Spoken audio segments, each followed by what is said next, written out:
Right now, I'll be showing off my circuit for the Project 1 digital multimeter.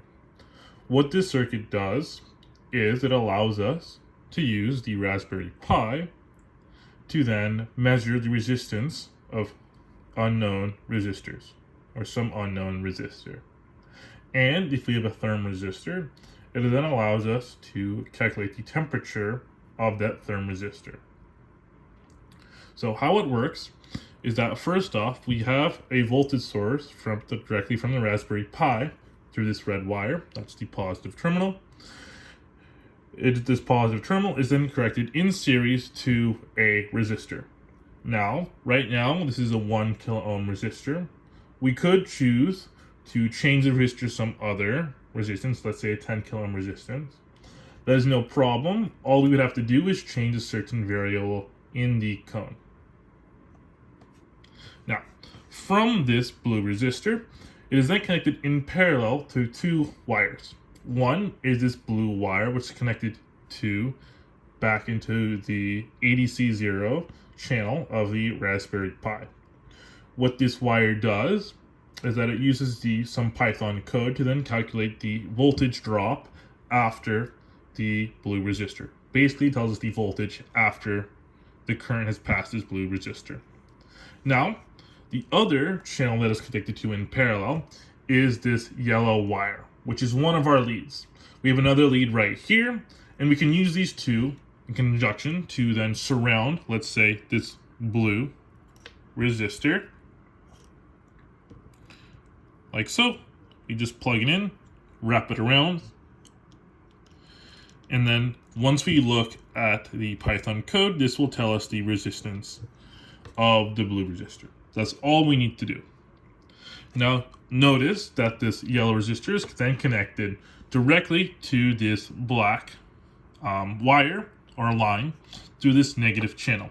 This black wire is our ground reference voltage.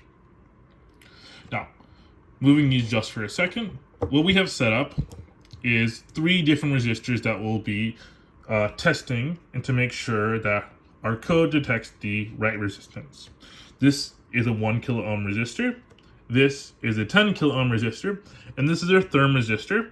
This final one right here is our therm resistor, which is a variable resistor, and we can use to find the temperature of the surrounding area. First up, this 1 kilo ohm resistor. Actually, before we do that, let's just make certain that our code is actually telling us that we have an open circuit. Because right now, none of our resistors, our lead is not connected to any of our resistors. So we have an open circuit. Right here, click the cellular button, and it's continuously reporting, updating every second that we have an open circuit. Now, once we connect the leads into, or to surround one of the resistors, let's say this 1 kilo ohm resistor, we will see, now that it's plugged in, we will see that the code has changed. It's no longer reporting an open circuit. It's telling us the voltage that is at this point, and it is telling us the resistance. Now, there is some error in the resistance measurement, but it's acceptable because this resistor is not perfectly 1 kilo ohms, and there's some variance going through.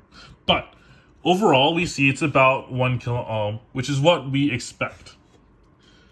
Example, let's just take one of the leads out, and just to make certain, it's again reporting there's an open circuit.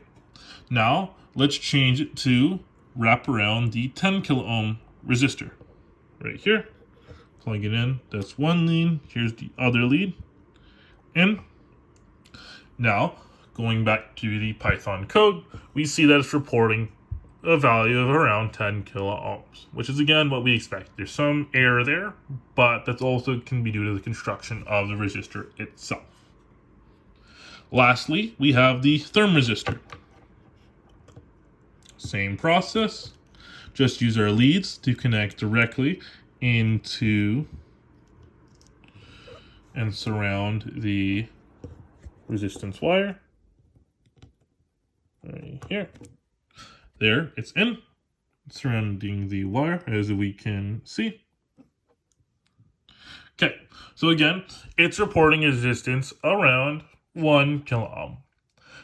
Now, the thing with the therm resistor is while the resistance is important, What's more important is that we can get a measure of the temperature or the surrounding temperature. First off, we have an NTC resistor. So I'll show that in a second, but first let's show how to get the temperature. If we go over here, we'll notice that they're in the code. We'll notice there's a variable called therm resistor. And we have a question after it asking, are you using a therm resistor?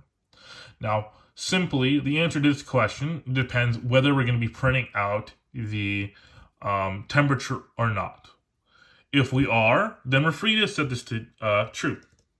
This Boolean value to true. Once we do that, we simply need to save the code up top.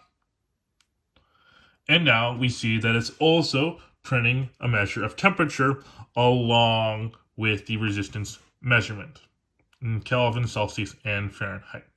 So we see that about room temperature, the room temperature of my room, it's about 76 degrees Fahrenheit, and the resistance of the thermistor is about 1 kilo ohm.